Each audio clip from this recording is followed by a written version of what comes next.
cup of coffee. Some like it hot, some like it cold, black or with frothy milk. Coffee dealers came from as far away as the United States and New Zealand to attend an international coffee conference in the land where it all began, Yemen.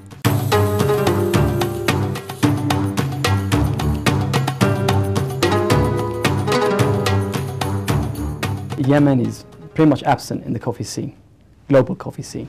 And that 300 or 400 years ago, Yemen played the most dominant role, and today a very minor role.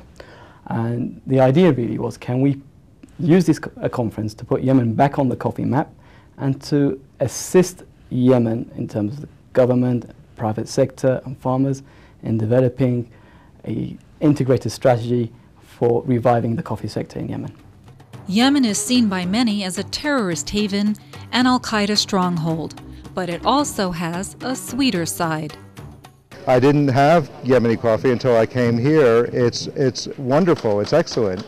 And I think that if the American people have an opportunity to try it, they'll also have a great experience with it. It's the kind of a flavor that I think would go very well in the United States. The conference took place in the beautiful but heavily fortified Movenpick Hotel, drawing dignitaries and participants from 26 countries.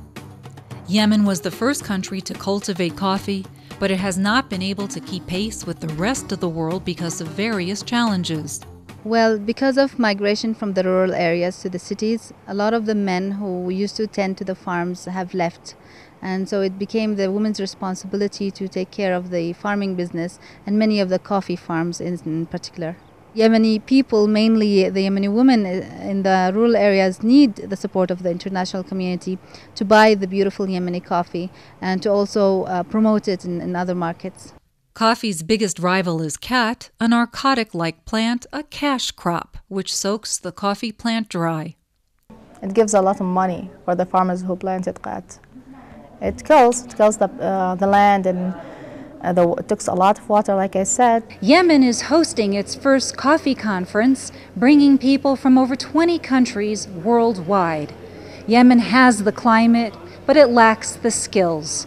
The question remains whether they'll be able to get the funding and the assistance to get grading, to be able to have reservoirs or dams, and to make a difference in order to be able to market internationally. The market's developed, production's developed, yet the Yemeni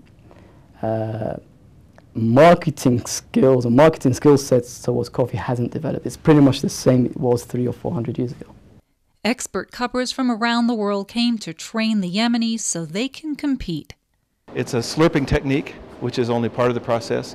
So you vaporize the actual flavors inside your mouth, and then you have an instant reaction to those flavors, and then you make notes of that. One of the things that's coming out of this conference is that the people here are learning what the consumers do with espresso blends and how buyers look at their coffee.